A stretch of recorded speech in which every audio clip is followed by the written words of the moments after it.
Greetings, fellow Watford fans. Omar here, and it's time for the Youorns observation. This is about Vic 100, the apparel that was released on Friday, August the 19th, 2022, by the club, as we are just a few days away now from commemorating, celebrating the 100th anniversary, the 100th anniversary of Watford at Vicarage Road, their first football match at the Vic. It's coming up very soon. Actually, it's August the 30th of 2022. And on that night, Watford will actually be playing a match against Middlesbrough. But I want to talk about this apparel, this Vic 100 apparel. And I've spoken about this on Twitter at youorns WFC. And I wanted to talk about it here as well for the benefit of those of you watching here on YouTube. The apparel was released, and there was one thing that was really missing. And I didn't even notice it myself. I had this male blind spot. And Kate of Women of Watford pointed this out on Twitter. There were no women's clothing. There was no female apparel. There were no clothes in the Vic 100 line that catered to women, that catered to female apparel, that catered to women wearing apparel. Why did that happen? It represents another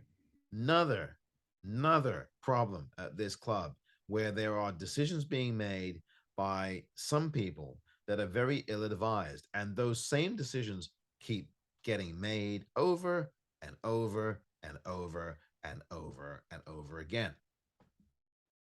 And after every time those decisions get made, there is an outcry by some of us, amongst some of us in the Watford fan base, because there's some Watford fans who are quite content to just let this go, don't challenge anything, don't say anything, don't want to try to, don't want to be uncomfortable, don't want to try to change anything. They're quite content to go with whatever the club does at all times, no matter what that is. Now, Watford Football Club, of course, does some excellent work. We know that. I talk about it all the time on Twitter when it happens. I celebrate it. I thank the club. I'm one of the first people to do so. I don't want to medal for any of that.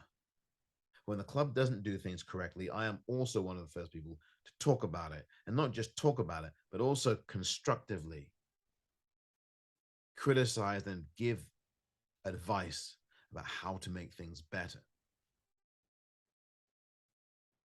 But these decisions that get made over and over again, over and over and over, with the outcry that comes amongst some of us in the fan base, and then nothing really changes until the next time that same decision gets made, because it's the same group of people making these decisions, and they are not, in my view, learning from their mistakes in some of these matters. Now, there are things that Watford Football Club are learning their mistakes from. There's no question about it.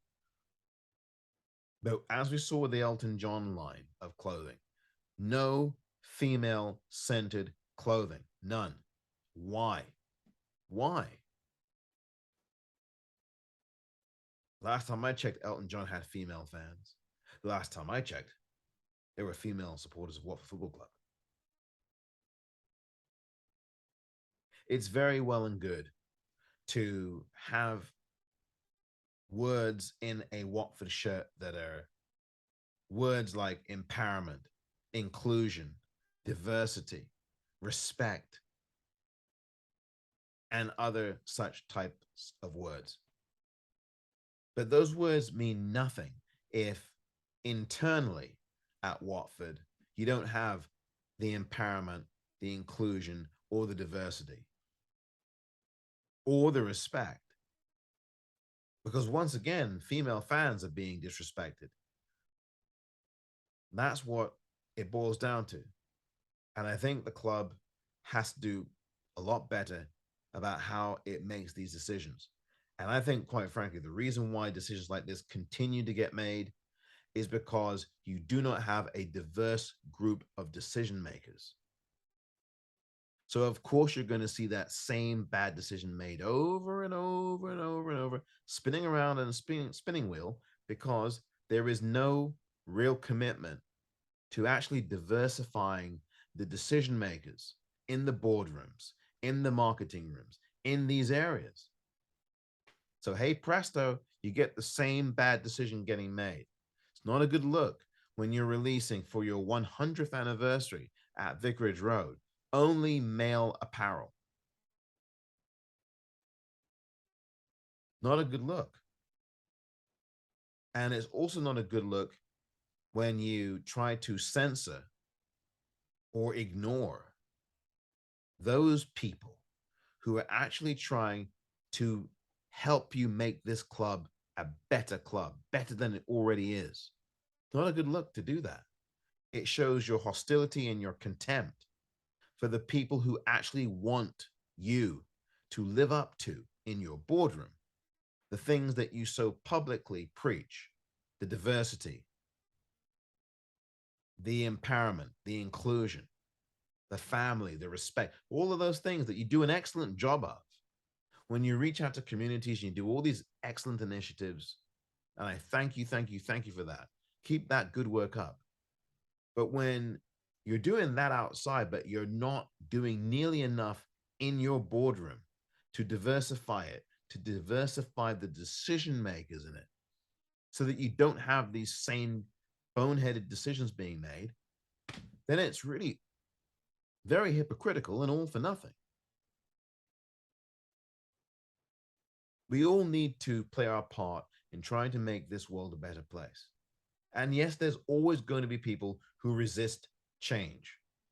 When Dr. Martin Luther King and Rosa Parks in the United States and many others were out on the front lines looking to change the way the United States treated Black people, there were many people who sat on the sidelines and criticized Dr. King and Rosa Parks and others. There were many newspapers that did that.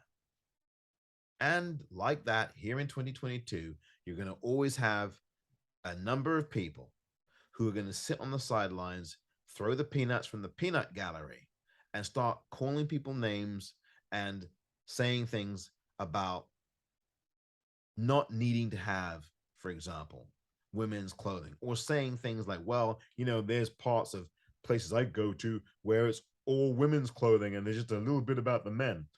These kinds of silly things that happen in a world where women are oppressed. I mean, we have to be honest about what we're looking at here and stop making these fear-based arguments. I wanted to talk about this because it's important. If Vicarage Road is a welcoming place, if Watford Football Club says that it is a welcoming place for all, then make sure you welcome women's clothing into your Vic 100 clothing line. That might be what you might want to do. If you say that the Vic is a place for everyone to come to, then make sure that the Vic is also a place where in its boardroom, everyone is reflected. The demographics reflect the inclusion that you preach about. That's what needs to be done. That's the next challenge for Watford Football Club. That's a challenge for a whole lot of football clubs. Watford Football Club is hardly the only club in England, Scotland, Wales, or Northern Ireland that has these issues that it needs to actually deal with honestly and forthrightly and immediately. But Watford Football Club is a club I love. I've loved it since I was knee-high to a grasshopper. You've loved it since then too.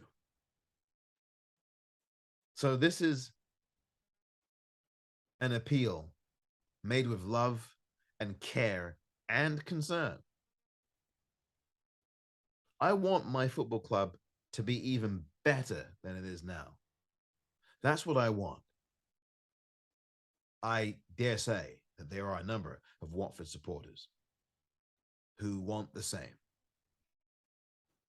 It's well and good, it's all well and good to thank Kate of Women of Watford for her work, but this work is not her work alone, and she knows that.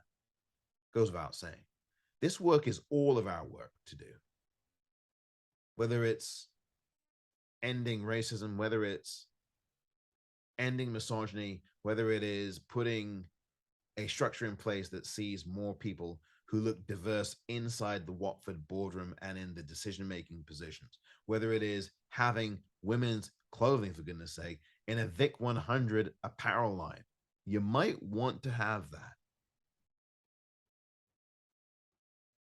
That's all of us. We all have to do every little thing in our own small way, anything that we can do to push that mission forward so that we're not in another 3 or 4 months sitting here talking about another wrong-headed decision where a decision gets made, it goes through the same 7 people, and all of those people look alike, maybe think alike, and as a result, hey, presto, you get the same problem.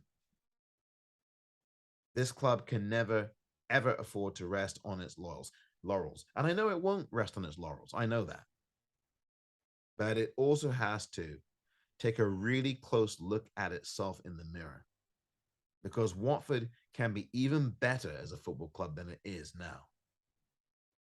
And I hope that this message is really listened to because I've tried to contact the club. I've left a message with the club and it has not been returned, my phone call. There really needs to be uncomfortable and tough questions. There needs to be constructive criticism. There needs to be respect. What there doesn't need to be is censoring voices. What there doesn't need to be is freezing people out. What there needs to be, if we're turning over a new leaf at this club, is the care and consideration to listen to everyone who wants to give a view. The club is listening in a lot of areas. The club has done excellent work, as I've said before, in a lot of areas in the community, Watford Trust, WFC Trust, and all the rest of it. But I'm telling you that there needs to be more done. And to change some of the things that have not worked requires listening to the people that you might not want to listen to, that you might not like to listen to, that you might have frozen out or censored. Because we can actually offer you something that will make you a better football club. And you might actually learn a thing or two about that. If you want change, you need to get off the sideline. And people are always going to be, some of them, calling you names and sticking, throwing stones, making excuses for a club when a club's not doing the right thing. There's always going to be those groups of people who just sit there and support whatever a club's doing blindly and not look at when the club is not doing something right.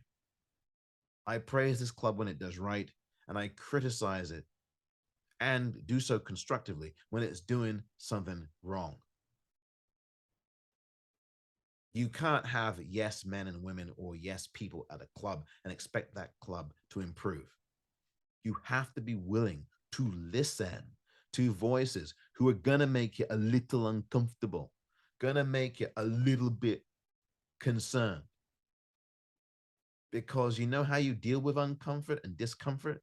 You actually try to take a remedy and listen so that you don't have to go through that discomfort anymore.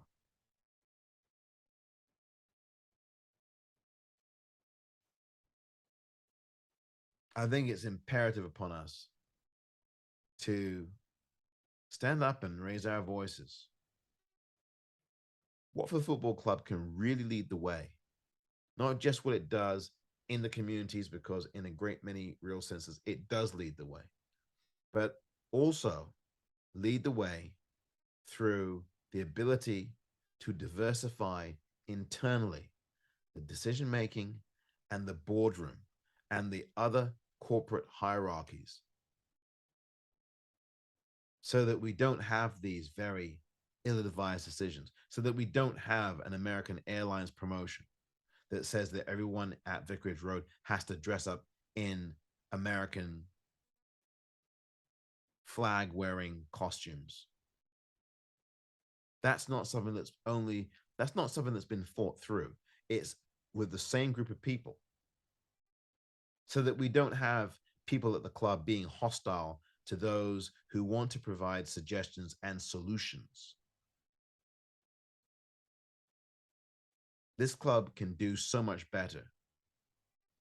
And as excellent as Watford Football Club is, and as great as many of the things are about the club, there's still a whole lot more work that needs to be done.